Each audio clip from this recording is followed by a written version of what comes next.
আমার দুষ্টু মিষ্টি কলিজার বন্ধুরা, তোমরা কেমন আছো? আশা করছি তোমরা সবাই অনেক ভালো আছো আর আমিও ভালো আছি। আমার দুষ্টু মিষ্টি কলিজার বন্ধু, তোমাদের মাঝখানে আজকে এমন একটি গল্প নিয়ে এসেছি বন্ধুরা।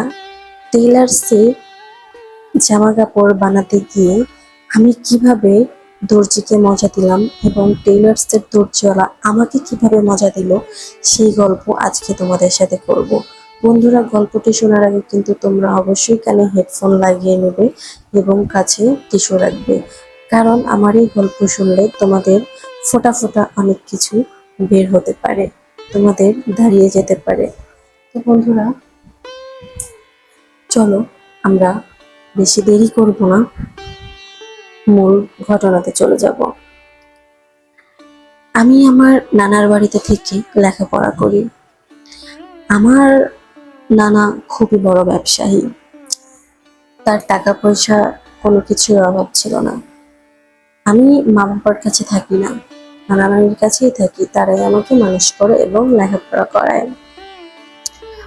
তো বন্ধুরা, নানা নানির সাথে আমার দিনকাল খুবই ভালো যাচ্ছিল। আমি নানা নানির বাড়িতে থেকেই লেখাপড়া করতাম, আর আমার নানা নানি আমাকে খুবই ভালোবাসতো। একদিন সকালবেলা আমার নানি রান্না করছিলেন, আমিও নানির সাথে সাথে নানিকে সাহায্য করছিলাম।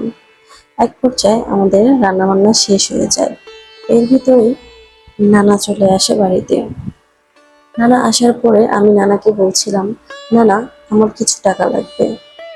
নানা বলল, কেন রে, টাকা দিয়ে কি করবি? তখন আমি নানাকে বললাম, নানা, আমার কিছু জামা কাপড় লাগবে, সেজন্য আমার টাকা লাগবে। আর বন্ধুরা, আজ পর্যন্ত আমি আমার নানা নানির কাছে কিছু চেয়েছি আর সেটা পাইনি, এরকমটা কখনোই হয়নি। আমার নানা নানি আমাকে ঠিক আমার মা বাবার মতো করে ভালোবাসে। আমার কোনো কিছু চাইতে দেরি হয়, কিন্তু সেটা আমার পেতে দেরি হয় না। তো আমার নানা আমাকে বলল, ঠিক আছে, সমস্যা নেই, তোর টাকা লাগবে, কত টাকা লাগবে তুই নিয়ে যা, নিয়ে জামা কাপড় বানাতে দিয়ে আস। আর হ্যাঁ, ভালো কথা, আহ আমি যে টেলার্সের নাম বলতেছি তুই সেই টেলার্সে যাবি, ওখানকার জামা কাপড় বানানো খুবই ভালো হয়। আমিও আমার নানাকে বললাম, ঠিক আছে নানা, সমস্যা নেই, তুমি যে টেলার্সের কথা বলতেছো আমি ওখানেই যাব। তারপর আমার নানা আমাকে বলল, ঠিক আছে আমার পাকা বুড়িটা, চল এখন আমরা সবাই মিলে খাওয়া দাওয়া করে নিই, আজকে আর যাওয়ার দরকার নেই, আজকে তো সন্ধ্যা হয়ে গিয়েছে, তুই কালকে যাস। তখন আমি আমার নানাকে বললাম, ওকে মাই ডিয়ার সুইট হার্ট, আমি কালকেই যাব।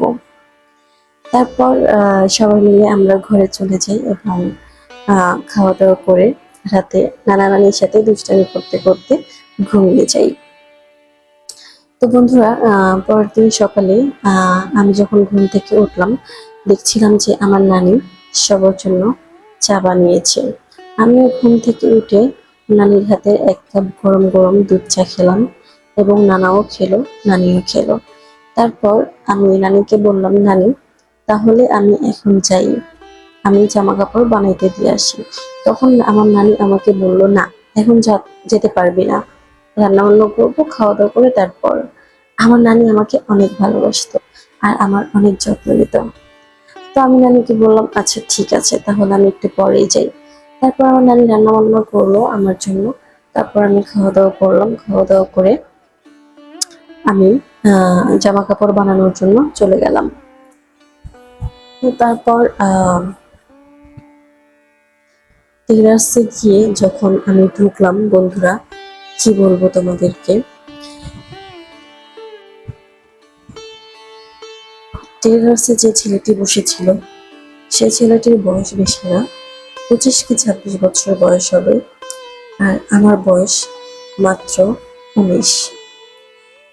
তো ছেলেটি বন্ধুরা, কি বলবো, এত এত সুন্দর, এত কিউট, ওকে দেখে বোঝাই যায় না যে আসলে ও টেলার্সে কাজ করে। ওকে দেখে মনে হয় যেন একটা হিরো, ফিল্মের হিরো, এত সুন্দর। আমি দোকানের সামনে গিয়ে দাঁড়াতেই আমি ওকে দেখলাম এবং ও আমাকে দেখলো, আমার দিকে অনেকক্ষণ তাকিয়েছিল। আর তাকিয়ে থাকবে না কেন, আমি তো অনেক অনেক কিউট, অনেক সুন্দর, সেজন্য ও আমার দিকে তাকিয়েছিল। আমিও যেরকম উঁচা লম্বা, বডি ফিটনেস অনেক সুন্দর, অনেক কিউট, ঠিক ওই ছেলেটাও এরকম। তো ও আমার দিকে তাকিয়েছিল, আমিও ওর দিকে তাকিয়েছিলাম। এক পর্যায়ে আমি ওর ওর দিকে চোখটা সরিয়ে নিয়ে ভিতরে ঢোকার পরে আমি ওকে বলছিলাম যে আমার জামা কাপড় বানাইতে হবে, আমি জামা কাপড় বানাইতে দিব। তখন উনিও আমাকে বলল, ঠিক আছে, জামা কাপড় পছন্দ করে। তো তখন আমি ওনাকে বললাম, আমার নানা কিন্তু আপনার দোকানে আমাকে পাঠিয়েছে, আমাকে সুন্দর সুন্দর জামা কাপড়ের সেটগুলো বের করে দেন। তো তখন উনি আমাকে বলল, আপনার নানার নাম কি? তখন আমি আমার নানার নাম বললাম। আমার নানার নাম ছিলেন জাফর উদ্দিন। তো তখন উনি আমাকে বলল, ও আচ্ছা, আপনি জাফর নানার নাতি? আমি বললাম যে হ্যাঁ। তখন উনি আমাকে বলল, আচ্ছা আচ্ছা, ঠিক আছে, তাহলে আপনি জামা কাপড় পছন্দ করেন। তো তারপর আমি জামা কাপড় পছন্দ করতে থাকি। জামা কাপড় আমার অনেকগুলো পছন্দ হয়ে যায়। আমি সবগুলো জামা কাপড় বানাইতে দিই এবং সেদিন আমি জামার কোনো মাপ নিয়ে যাইনি, যার কারণে অনেক সমস্যা হচ্ছিল। তো তখন আমি ওনাকে বললাম, যেহেতু আমি জামা নিয়ে আসিনি, আপনি একটা কাজ করুন, আপনি আমার শরীরের মাপ নিয়ে নিন। তখন উনি আমাকে বলল, কি বলছেন, আমি আপনার শরীর থেকে মাপ নিব? আমিও তখন ওনাকে বললাম, হ্যাঁ, সমস্যা নেই, আপনি আমার শরীর থেকেই মাপ নিন। তারপরে উনি ফিতাটা বের করলো, বের করে আমার হাতের মাপ নিল এবং আমার গলার মাপ নিল।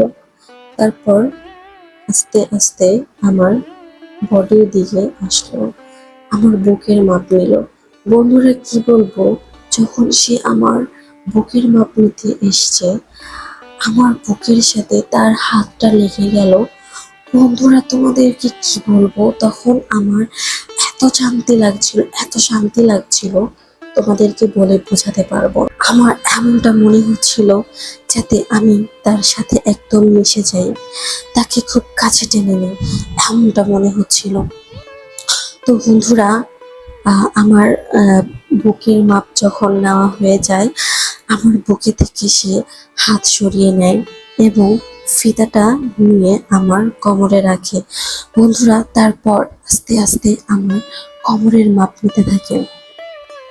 বন্ধুরা, যখন আমার কোমরে হাত দেয়, তোমাদেরকে কি বলবো, মনে হচ্ছিল যে আমি এই পৃথিবীর বুকে নেই। আমার এতটা ভালো লাগছিল, মনে হচ্ছিল যাতে আমি অন্য একটা জগতে চলে গিয়েছি। বন্ধুরা, তোমাদেরকে কি বলবো, আসলে সেই সময়টা কেমন লাগে, কেমন লাগার কথা তোমরা তো বুঝতেই পারছো।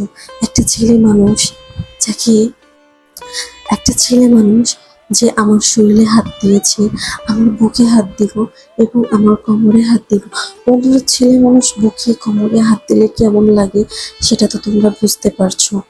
তো আস্তে আস্তে সে আমার কোমরে চলে আসলো, কোমরের মাপ নিতে নিতে আমার কোমরে ধরলো। বন্ধুরা, তখন আমার এত ভালো লাগছিল, বন্ধুরা কি বলবো। তো কোমরের মাপটা যখন নেওয়া হয়ে গেল, সে আমার কোমর থেকে হাত সরাতে যাচ্ছিল, সেই সময় আমি তার হাতটা আমার কোমরের সাথে চেপে ধরি এবং আস্তে আস্তে তার হাতটা আমার কোমরের থেকে সামনের দিকে নিয়ে আসি, আমার পেটের কাছে। সেখান থেকে তার হাতটা আস্তে আস্তে আমি একদম নিচের দিকে নিয়ে যাই। নিচের দিকে নিয়ে যাওয়ার পরে একদম ওইটার সাথে লেগে যায়। তারপর বন্ধুরা কি বলবো, সে এত শক্ত করে চেপে ধরে, বন্ধুরা কি বলবো, তখন যে আমার এত ভালো লাগছিল বন্ধুরা। তারপর আস্তে আস্তে দর্জিওয়ালা আমার অনেক কাছে চলে আসে এবং হাত দিয়ে আরো শক্ত করে ধরে। তখন মনে হচ্ছিল তাকে যেন আমার সাথে আমি মিশিয়ে নিই, তাকে অনেক কাছে অনেক কাছে নিয়ে আসি, অনেক ভালোবাসি, অনেক আদর করি, এরকমটা মনে হচ্ছিল বন্ধুরা। তারপর আস্তে আস্তে আমরা কাছে চলে আসলাম। দর্জিওয়ালা একদম আমার কাছে চলে আসে, আমিও তার কাছে চলে যাই। দুজন দুজনের ভিতরে একদম মিশে যাই। তারপর বন্ধুরা আস্তে আস্তে আমাদের ভিতরে অনেক কিছুই হতে লাগলো। তুর্চিওয়ালা আমাকে এত মজা দিল বন্ধুরা, এত মজা দিল বন্ধুরা, খেতে আমাকে অনেক মজা দিল। আমার নিজেরটা খেয়ে আমাকে অনেক মজা দিল বন্ধুরা। এইভাবে ও আমাকে মজা দিল, আমিও খেলাম, আমিও ওকে অনেক মজা দিলাম বন্ধুরা। এইভাবে মজা নিতে নিতে প্রায় আমাদের 3 ঘন্টা আমরা এভাবে মজা নিই। তো তারপর আমাদের মজা নেওয়া হয়ে গেল। তারপর আমি বাসায় চলে আসি। সেও দোকানে কাজ করে বন্ধুরা। এরকম মাঝে মাঝে আমি ওকে মজা দিতাম এবং ও আমাকে মজা দিত বন্ধুরা। এরকম ভাবেই আমাদের দিনকাল কাটতে থাকে। তো কলিজার বন্ধুরা, আমার দুষ্টু মিষ্টি বন্ধুরা, গল্পটি আজকের মতো আমি এখানেই শেষ করলাম। গল্পটি কেমন লেগেছে আমার দুষ্টু বন্ধুরা কমেন্ট করে জানাবে। আর হ্যাঁ, লাইক কমেন্ট শেয়ার করে সবসময় আমার পাশে থাকবে। আর আমার কলিজার বন্ধু, তোমরা আমাকে অনেক সাপোর্ট দিয়েছো।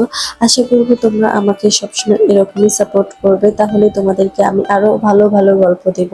আর তোমরা আরো কি ধরনের গল্প শুনতে চাও সেটা আমাকে কমেন্টের মাধ্যমে জানিয়ে দিবে। আমি আমার কলিজার বন্ধুদেরকে সেই ধরনেরই গল্প দেব। আর হ্যাঁ, তোমাদের কারো লাইফে যদি এরকম কোনো ঘটনা ঘটে থাকে সেটা আমাকে কমেন্ট করে জানাবে অথবা ইমেলের মাধ্যমে জানিয়ে দিবে। আমি আমার দুষ্টু মিষ্টি কলিজার বন্ধুদেরকে সেই গল্পটি শোনাবো। তো বন্ধুরা, ভালো থেকো, টাটা।